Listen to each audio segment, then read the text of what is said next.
ಎಲ್ರಿಗೂ ನಮಸ್ಕಾರ. ಮನಸಾರೆ ಕನ್ನಡ ಯೂಟ್ಯೂಬ್ ಚಾನಲ್ಗೆ ಸ್ವಾಗತ. ನಾವು ಹೊಸ ಮನೆಗೆ ಪ್ರವೇಶವನ್ನು ಮಾಡಿದಾಗ ಗೃಹ ಪ್ರವೇಶದಂದು ಹಾಲನ್ನು ಉಕ್ಕಿಸುವುದು ವಾಡಿಕೆ.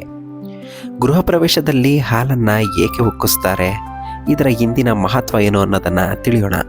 ಹಿಂದೂ ಸಂಪ್ರದಾಯದಲ್ಲಿ ಪ್ರತಿಯೊಂದು ಆಚರಣೆಯ ಹಿಂದೆ ಕೆಲವು ಅರ್ಥಗಳಿವೆ. ಸಾಮಾನ್ಯವಾಗಿ ಹೊಸ ಮನೆ ಅಥವಾ ಬಾಡಿಗೆ ಮನೆಯನ್ನು ಪ್ರವೇಶಿಸಿದಾಗ ಮೊದಲು ಹಾಲು ಉಕ್ಕಿಸುವ ನಂತರ ಪೂಜೆ ಮಾಡಲಾಗುತ್ತದೆ.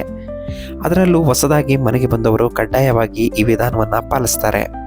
ಗೃಹ ಪ್ರವೇಶದಲ್ಲಿ ಹಾಲನ್ನು ಉಕ್ಕಿಸಲು ಹೊಸ ಪಾತ್ರೆಯನ್ನು ಬಳಸಲಾಗುತ್ತದೆ ಮತ್ತು ಪೂಜೆಯನ್ನು ಸಲ್ಲಿಸಿ ನಂತರ ಹಾಲನ್ನು ಕಾಯಿಸಿ ಹಾಲು ಉಕ್ಕಿ ಬರುವವರೆಗೂ ಕಾಯಲಾಗುತ್ತೆ. ಸಾಮಾನ್ಯವಾಗಿ ಪೂರ್ವ ದಿಕ್ಕಿನಲ್ಲಿ ಒಲೆ ಹೊತ್ತಿಸಿ ಈ ವಿಧಾನವನ್ನು ಅನುಸರಿಸಲಾಗುತ್ತದೆ. ಇದಕ್ಕೆ ಹಸುವಿನ ಹಾಲನ್ನು ಬಳಸಲಾಗುತ್ತೆ. ಹೊಸ ಮನೆಯಲ್ಲಿ ಹಾಲು ಉಕ್ಕಿದಂತೆ ಸಂಪತ್ತು ಮತ್ತು ಸಂತೋಷದಿಂದ ತುಂಬಿ ತುಳುಕಲಿ ಎಂದು ಹಾರೈಸಲಾಗುತ್ತದೆ. ಹಾಗಾಗಿ ಈ ಹಾಲು ಉಕ್ಕಿಸುವ ಪ್ರಕ್ರಿಯೆ ಗೃಹ ಪ್ರವೇಶದಂದು ನಡೆಯುತ್ತೆ. ಅಷ್ಟೇ ಅಲ್ಲ, ಹಾಲನ್ನು ಚಂದ್ರನಿಗೆ ಸಂಬಂಧಿಸಿದ್ದು ಎಂದು ಪರಿಗಣಿಸಲಾಗಿದೆ. ಉಕ್ಕಿ ಹರಿಯುವ ಹಾಲು ಕುಟುಂಬದ ಮೇಲೆ ಚಂದ್ರನ ತಂಪಾದ ಆಶೀರ್ವಾದವನ್ನು ತರುತ್ತದೆ ಮತ್ತು ಮನೆಯು ಆನಂದದ ಶಾಂತಿಯುತ ವಾಸಸ್ಥಾನವಾಗಿದೆ. ಅದಕ್ಕಾಗಿಯೇ ಮನೆಯನ್ನು ಪ್ರವೇಶಿಸುವಾಗ ಹಾಲನ್ನು ಉಕ್ಕಿಸುತ್ತಾರೆ.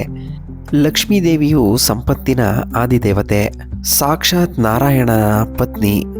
ವಿಷ್ಣುವಿನ ವಾಸಸ್ಥಾನವು ಹಾಲಿನ ಸಮುದ್ರದಲ್ಲಿದೆ.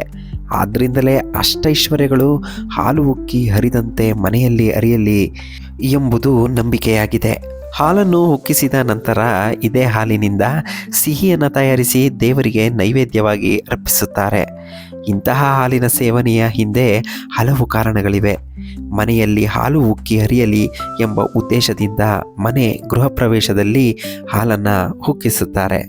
ಹಾಲನ್ನು ಉಕ್ಕಿಸುವುದು ಸಮೃದ್ಧಿಯ ಸಂಕೇತ. ಹೊಸ ಪಾತ್ರೆಯಲ್ಲಿ ಹಾಲನ್ನು ಉಕ್ಕಿಸಿ ಹಾಲು ಕಾಯ್ದ ನಂತರ ಆ ಹಾಲಿನಿಂದ ಸಿಹಿಯನ್ನು ತಯಾರಿಸಿ ನೈವೇದ್ಯವನ್ನು ಮಾಡಿ ಮನೆಗೆ ಬಂದಂತಹ ಅತಿಥಿಗಳಿಗೆ ಪ್ರಸಾದವಾಗಿ ನೀಡಲಾಗುತ್ತದೆ. ಈ ವಿಡಿಯೋದ ಮಾಹಿತಿ ನಿಮಗೆ ಇಷ್ಟ ಆಗಿದ್ರೆ ಲೈಕ್ ಮಾಡಿ, ಶೇರ್ ಮಾಡಿ, ಕಾಮೆಂಟ್ ಮಾಡಿ.